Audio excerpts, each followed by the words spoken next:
करते हैं साधु संत जो भजन में आनंद लेते, ऐसा आनंद हमें क्यों नहीं मिलता है? गुरुदेव ने कहा, मैं तुझे एक बात बताता हूँ, लेकिन तुझे बुरा तो नहीं लगेगा? बोले नहीं। बोले कल मेरे ध्यान में बैठा था, तो ध्यान के अंदर मैंने देखा कि कल बराबर 8 दिन के बाद 8वें दिन तुम्हारी मृत्यु होने वाली है। जब वो व्यक्ति ने ये बात को सुना तो कही, गुरुदेव क्या ये सत्य है? बोले हाँ, इसीलिए कि मैं तुम्हें बताने में डर रहा था कि कहीं तुझे बुरा लग जाएगा। वो शिष्य कहने लगा, गुरुदेव मैं 8वें दिन का मेरा जीवन है। बोले हाँ। वो निराश होता हुआ घर चला गया, सोचने लगा 8 ही दिन मेरे पास बचे हैं, अब मेरा जो समय बचा है उसको मुझे बचाना है। उसने जिसके साथ झगड़ा किया था उनके पास गया और कहने लगा कि भाई मैंने तेरे साथ बहुत झगड़ा किया, मैंने तेरे साथ बहुत बुरा किया, मुझे माफ कर देना। वो माफी मांगी। जिसका कर्ज सिर पे था सबका कर्ज चुका दिया कि भाई ये तेरा कर्ज है, तू ले ले। जिनके साथ अनबन हुआ था उनसे भी मिलकर के प्यार सा व्यवहार करके आया, और सारा धन जो उनके पास बचा था, जो पूंजी थी, इसमें से उसने थोड़ा सा सत्कर्म में लगा दिया। अब व्यक्ति कहने लगा, अब मेरा जो भार था वो तो मैंने उतार दिया, अब मैं भजन करूंगा। वो ध्यान में बैठने लगा और निरंतर भजन अभ्यास करने लगा। अभ्यास करते करते 8वां दिन जब मृत्यु का समय आया, वो फिर अपने गुरु महाराज जी के पास गया और कहने लगे, गुरुदेव अब मुझे बताइए मेरे पास अब कितना समय बचा है? गुरु महाराज जी ने कहा, इतने दिनों में तूने क्या किया? वो व्यक्ति कहने लगा कि गुरु महाराज जी इतने दिन मैंने ये जो कार्य किया वो बता दिया। बोले तेरे अंदर तुझे क्या मिल रहा है, तुझे क्या अनुभव हो रहा है? बोले मुझे इतनी शांति और सुकून लग रहा है, इतना मुझे आनंद मिल रहा है, और मुझे एकदम शांति, परम शांति को मैंने प्राप्त कर लिया है। गुरु महाराज जी कहने लगे, वो व्यक्ति कहने, गुरुदेव आप बताइए मेरा कितना समय है?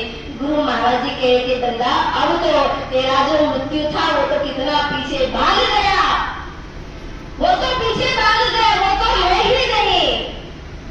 अब तुझे जो मिला है बस तू इसका अभ्यास कर, उसका भजन कर, उसी में तुझे सुकून मिलेगा, उसी में तुझे आनंद मिलेगा। बाकी बाहर कहीं सुख या आनंद नहीं है। तो गुरु महाराज जी से चरणों में प्रणाम करके ज्ञान का महत्व समझ करके चला गया। सज्जनों, कहने का भाव ये है कि जब व्यक्ति रोज मृत्यु को याद करेगा तो कभी वो पाप नहीं करेगा। वो सोचेगा भाई कल मर गया तो आज भी अच्छा काम क्यों ना कर लो, आज भी सत्कर्म क्यों ना कर लो, आज भी सत्संग सुन लो, आज भी सेवा कर लो, आज ही मेरे से जो हो सके इतना मैं भजन कर लो। ज्ञानी भक्त कभी कल पे जीता नहीं है। कल का नाम काल होता है, और इसलिए हमारे संतों ने कहा एक एक श्वास को भजन में लगाओगे तो काल मृत्यु आपकी भाग जाएगी, काल मृत्यु आपकी नजदीक नहीं आएगी, और भजन करते रहोगे तो वो आनंद प्राप्त मिलेगा। और इसीलिए कहा जो करते रहोगे भजन धीरे धीरे, जो करते रहोगे भजन धीरे धीरे, तो मिल जाएगा वो सजन धीरे धीरे, तो मिल जाएगा वो सजन धीरे धीरे। जो